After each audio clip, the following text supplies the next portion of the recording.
जय हिंद साथियों, जितने भी छात्र छात्राएं 2026 में मैट्रिक का परीक्षा देने वाले हैं उनके लिए वीडियो बहुत ही महत्वपूर्ण होने वाले हैं। दोस्तों, आज के इस वीडियो में हम टॉप 50 साइंस का ऑब्जेक्टिव क्वेश्चन करने वाले हैं, जो कि सीधे आपके बोर्ड में लड़ने वाले हैं यहाँ पर। इसलिए वीडियो को लास्ट तक जरूर देखिएगा। सारे के सारे क्वेश्चन यहाँ पर बहुत मोस्ट इम्पोर्टेंट होने वाले हैं, इसलिए वीडियो को लाइक करके दोस्तों के साथ जरूर शेयर कर दीजिएगा। तो चलिए यहाँ पर पहला क्वेश्चन की ओर बढ़ते हैं। देखिए हमारा पहला क्वेश्चन क्या, चीनी का सूत्र बाबू। चीनी का सूत्र वाला क्वेश्चन हर एक साल बिहार बोर्ड पूछता है। तो चीनी का सूत्र होता है C12H22O11। ऑप्शन सी बिल्कुल करेक्ट हो जाएगा। क्या हो जाएगा हमारा? ऑप्शन सी बिल्कुल करेक्ट हो जाएगा, C12H22O11। चलिए अगले प्रश्न की ओर बढ़ेंगे। दूसरा नंबर क्वेश्चन देखिए। दूसरा नंबर क्वेश्चन क्या हमारा, रासायनिक अभिक्रिया के दौरान किसी पदार्थ में ऑक्सीजन की यहाँ पर हानि हो जाती है बाबू, तो वो कौन सा अभिक्रिया कहलाता है? वो अभिक्रिया कहलाता है अपचयन। वो अभिक्रिया क्या कहलाता है? अपचयन। चलिए आगे बढ़ेंगे। तीसरा नंबर क्वेश्चन देखिए, साग सब्जियों का विघटित होकर कंपोस्ट बनाना किस प्रकार की अभिक्रिया, यानी साग सब्जियों का विघटित होकर कंपोस्ट बन जाता है, ये कौन सा अभिक्रिया है बाबू? तो ये अभिक्रिया है ऊष्माक्षेपी अभिक्रिया। कहाँ कौन सा अभिक्रिया है? ऊष्माक्षेपी अभिक्रिया। क्या हमारा? ऊष्माक्षेपी अभिक्रिया। चलिए आगे बढ़ते हैं। कूटपाद होता किसमें पाया जाता है? कूटपाद किसमें पाया जाता है बाबू? तो कूटपाद पाया जाता अमीबा में। किसमें पाया जाता है बाबू? तो अमीबा में पाया जाता है। अगले प्रश्न की ओर बढ़ेंगे। पौधे में भोजन किस रूप में जमा होता बाबू? जिस प्रकार से हमारे पेट में भोजन ग्लूकोज के रूप में जमा होता है, उसी प्रकार से पौधे में यहाँ पर स्टार्च के रूप में जमा होता है। उसका जो भोजन होता है वो स्टार्च के रूप में पौधे में जमा हो जाता है। चलिए अगले प्रश्न की ओर होता है। मैग्नीशियम पाया जाता है बाबू।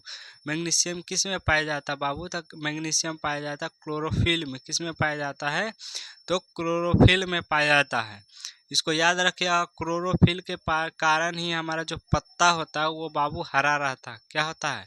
वो हरा रहता है। क्लोरोफिल के कारण ही हमारा जो पत्ता रहता है वो हरा रहता है। क्लोरोफिल में मैग्नीशियम पाया जाता है। अगले प्रश्न की ओर बढ़ेंगे। सातवां नंबर क्वेश्चन देखिए, प्रकाश के परावर्तन के कितने नियम है बाबू? प्रकाश का परावर्तन के नियम यहाँ पर कितने हैं? तो बाबू 2 हैं। अब अपवर्तन के भी 2 ही नियम होते हैं बाबू। अपवर्तन के भी यहाँ पर 2 ही नियम होते हैं। ये बहुत ही मोस्ट इम्पोर्टेंट ऑब्जेक्टिव क्वेश्चन, ये टोटल 8 बार ऑब्जेक्टिव में आया बिहार बोर्ड में। टोटल कितने बार आया? 8 बार। इसको याद कर लीजिएगा। प्रकाश के परावर्तन और अपवर्तन के नियम 2 होते हैं।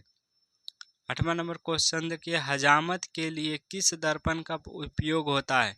हजामत के लिए यहाँ पर बाबू अवतल दर्पण का प्रयोग करते हैं। अवतल दर्पण का इसलिए प्रयोग करते हैं बाबू क्योंकि ये चेहरे का बड़ा प्रतिबिंब बना देता है। क्या बना देता है? बड़ा प्रतिबिंब बनाता है, इसलिए इसका प्रयोग हजामत के लिए दर्पण का उपयोग करते हैं।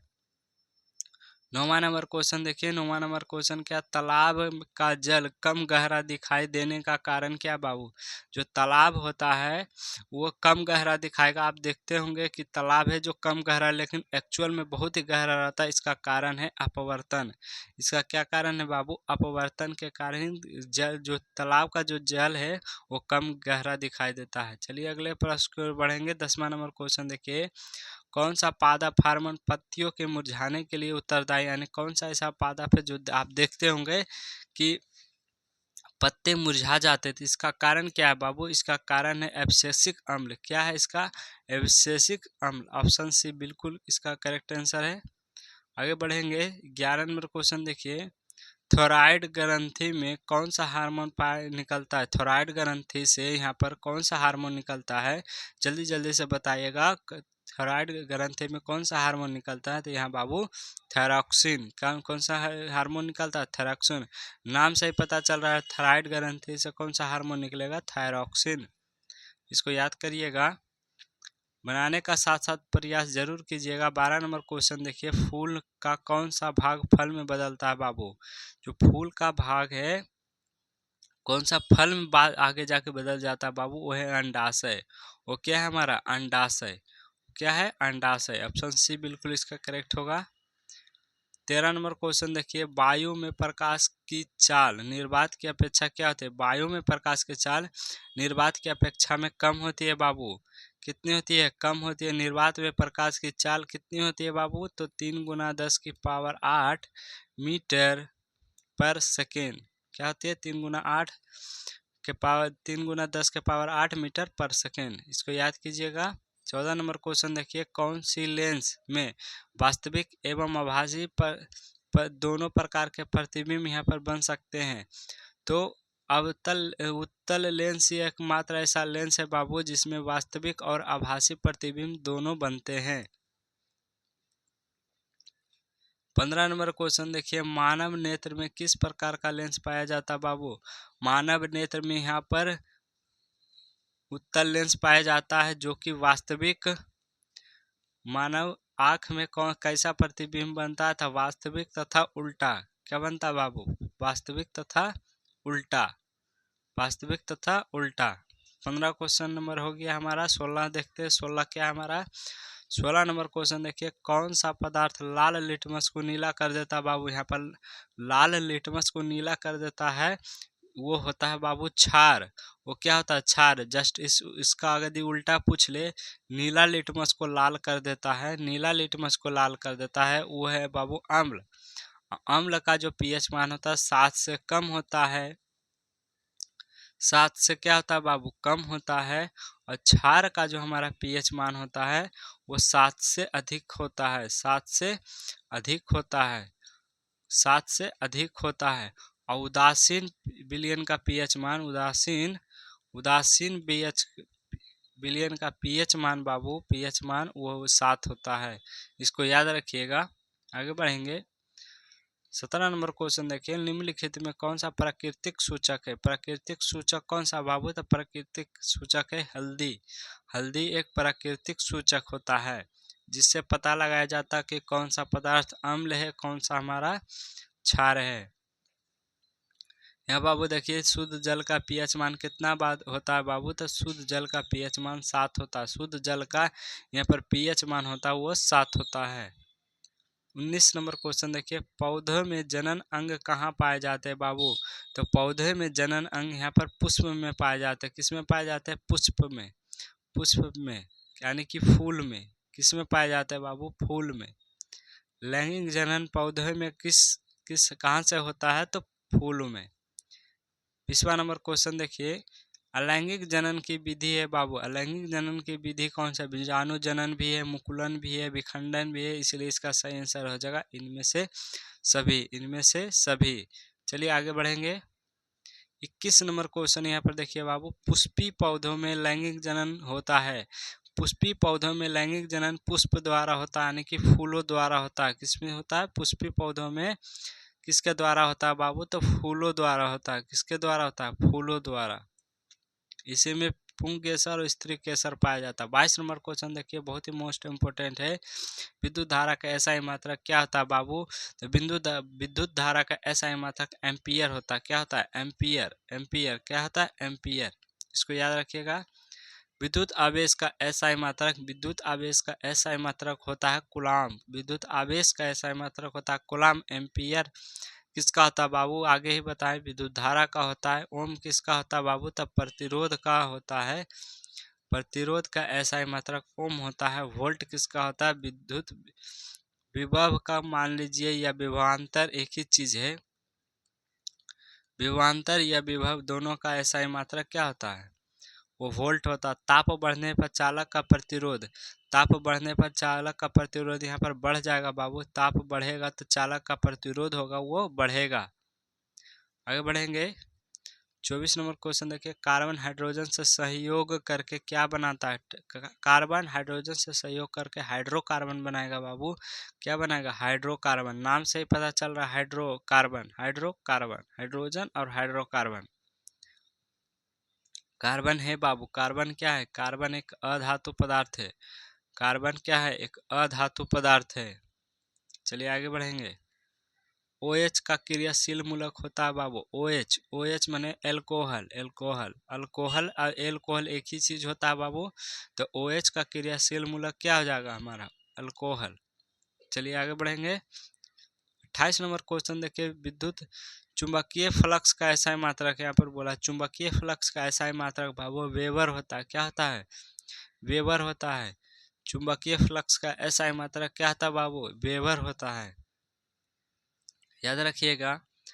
29 नंबर क्वेश्चन देखिए, वह उपकरण जो विद्युत ऊर्जा को यांत्रिक ऊर्जा में बदल देता है।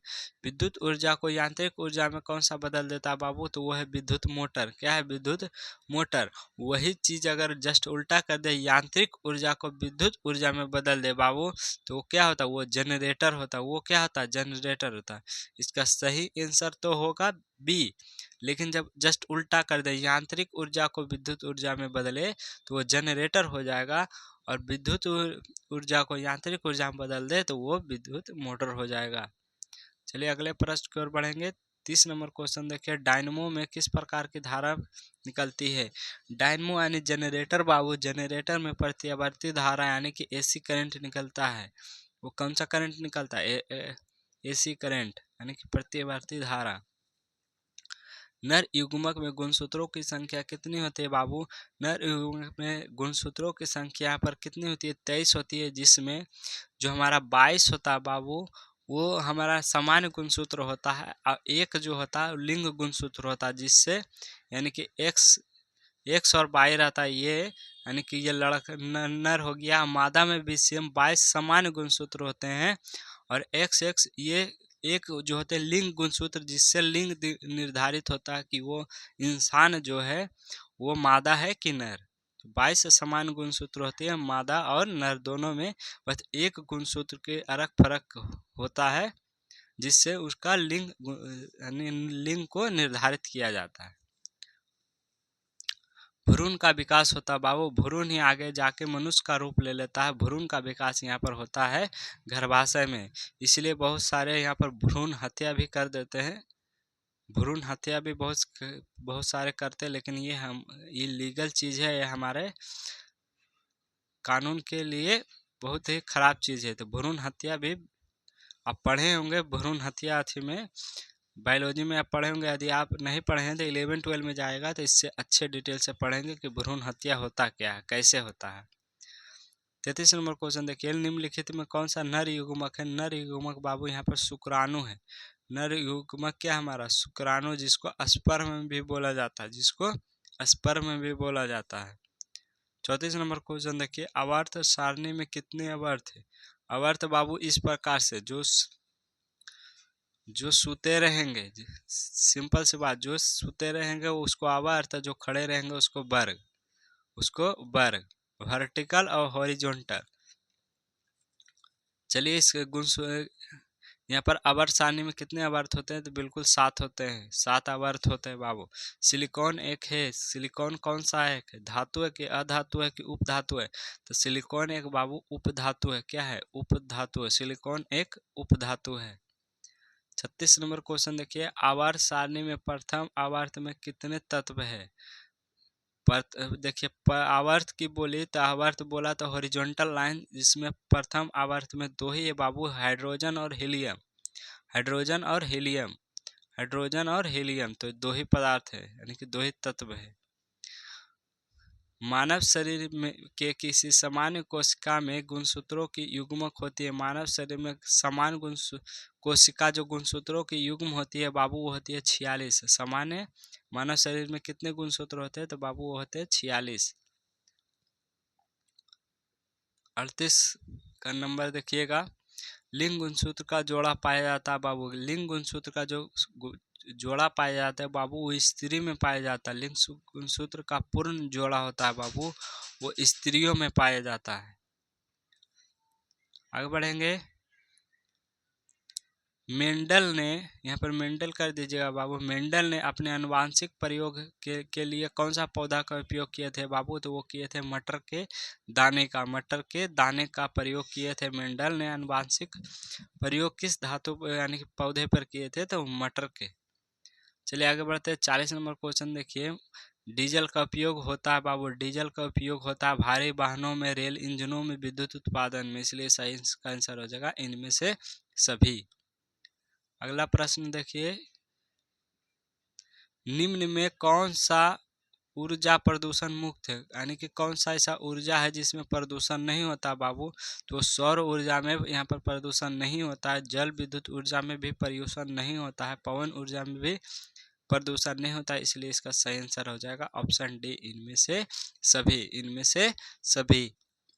चलिए अगले प्रश्न की ओर बढ़ेंगे। अगला प्रश्न देखिए 42 नंबर क्वेश्चन देखिए बाबू, निम्नलिखित में कौन कौन बायोगैस का मुख्य घटक है, निम्नलिखित में कौन सा बायोगैस में, तब बायोगैस में यहाँ बाबू मीथेन पाया जाता है, बायोगैस में यहाँ पर मीथेन पाया जाता है, ऑप्शन डी बिल्कुल इसका करेक्ट आंसर हो जाएगा।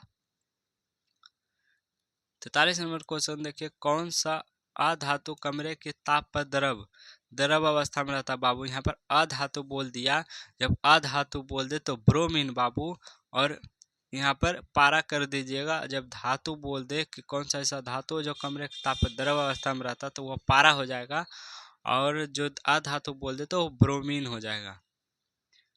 44 नंबर क्वेश्चन देखिए, निम्नलिखित में कौन सा धातु को चाकू के आसानी से काटा जा सकता है, चाकू की सहायता से आसानी से काटा जाता है बाबू, वो है सोडियम, वह हमारा क्या है sodium, sodium option C sodium, sodium ऐसा धातु है जिसको आसानी से चाकू से यहाँ पर काटा जा सकता है। 45 नंबर क्वेश्चन देखिए, ग्रेफाइट होता है बाबू, ग्रेफाइट विद्युत का सुचालक होता है, हाँ ग्रेफाइट एकमात्र ऐसा अधातु है जो विद्युत का चालन करता है, बाकी जितने भी अधातु है वो विद्युत का चालन यहाँ पर नहीं करते हैं। सभी जीव जंतुओं के लिए ऊर्जा का अंतिम स्रोत क्या है बाबू, तो सभी जीव जंतुओं के लिए एकमात्र स्रोत है बाबू वो है कोयला, कोयला नहीं बाबू सूर्य, सूर्य ऑप्शन सी।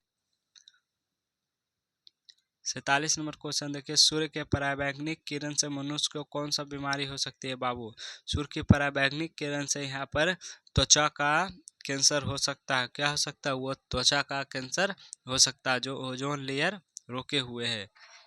वायुमंडल में CO2 की गैस की उपस्थिति यानी CO2 कितने परसेंट पाए जाते हैं बाबू, तो इसको याद रखिएगा 0.01%, 0.01%। नाइट्रोजन कितने मात्रा में पाया जाता है बाबू, तो नाइट्रोजन पाए जाते हैं 78, और 21 पाए जाते हैं, 21% पाए जाते हैं ऑक्सीजन, 21% पाए जाते हैं ऑक्सीजन। बिना ऑक्सीजन के कोई भी चीज मनुष्य से पौधे तक कोई भी जीव जंतु जिंदा नहीं रह सकते हैं। 50 और लास्ट क्वेश्चन देखिए, CFC यानी क्लोरोफ्लोरोकार्बन का उपयोग होता है, क्लोरोफ्लोरोकार्बन का उपयोग जेट इंजनों में भी होता है, रेफ्रिजरेटर में भी होता है, और एयर कंडीशनर में भी होता है, इसलिए इसका सही आंसर हो जाएगा इनमें से सभी में CFC यानी कि क्लोरोफ्लोरोकार्बन का प्रयोग यहाँ पर किया जाता है बाबू। तो हमने 50 ऑब्जेक्टिव आपको करवाएं, तो आप जरूर कमेंट में बताइएगा 50 में से आपसे कितना अपने से बना, बिना किसी मदद के, बिना बुक से, बिना हमें बताए आपसे जल्दी जल्दी में बनाना है बाबू यहाँ पर, क्योंकि आपको ऑब्जेक्टिव बनाने के मात्रम 1 आवर ही दिया जाएगा, 1 आवर में भी आपको ऑब्जेक्टिव बनाना है और OMR सीट में रंगना भी है बाबू 1 ही घंटा में। तो मिनिमम यदि आप 50 ऑब्जेक्टिव 30 से 40 मिनट में बना लेते हैं बाबू, तभी आपका समझ लीजिए कि आप बिल्कुल सही जा रहे हैं। यदि 30 से 40 मिनट के बीच में नहीं बन रहा तो बाबू अपने टाइमिंगों को बढ़ाइए, क्योंकि बहुत ही ज़रूरी है। बाकी का जो हमारा 20 मिनट होगा बाबू, 20 मिनट होगा वो रंगने में जाएगा, क्योंकि एक एक क्वेश्चन को अच्छी तरीके से यहाँ पर रंगना पड़ेगा। क्योंकि यदि ऐसा नहीं है कि 50 का आप D देखे और वहाँ रंग दिए C, तो आप कितना भी क्वेश्चन में सही बनाएगा, यदि आप वहाँ पर गलत रंगिएगा तो आपको मार्क्स यहाँ पर नहीं कट, यानी कि नहीं मिलेगा, आपका मार्क्स कट जाएगा। तो इसलिए अच्छे से 20 मिनट टाइम देके अच्छे से आराम से यहाँ पर OMR सीट को रंगना है, एक एक चीज़ को, उसमें भी सेंटर कोड, रोल नंबर वगैरह भरना होता है, तो वो सब अच्छे तरीके से भरने के लिए 20 मिनट बहुत ही पर्याप्त समय है। और बाकी के बाकी 30 से 40 मिनट में आपको ऑब्जेक्टिव बना के बाकी के 20 मिनट में रंग देना है। तो टारगेट रखिए कि 30 से 40 मिनट में हम उसको बना लें। तो इसी तरह से कल के वीडियो हम बताइएगा किस पे लेके आए, तो कल के वीडियो हम 80 ऑब्जेक्टिव करा देते हैं साइंस का, जो कि ये 50 ऑब्जेक्टिव उसमें नहीं रहेगा, वो 80 का 80 ऑब्जेक्टिव टोटल अलग रहेगा, जो कि मॉडल पेपर का रहेगा। तो उस वीडियो को जरूर देखिएगा। जय हिंद। मिलते हैं नेक्स्ट वीडियो में।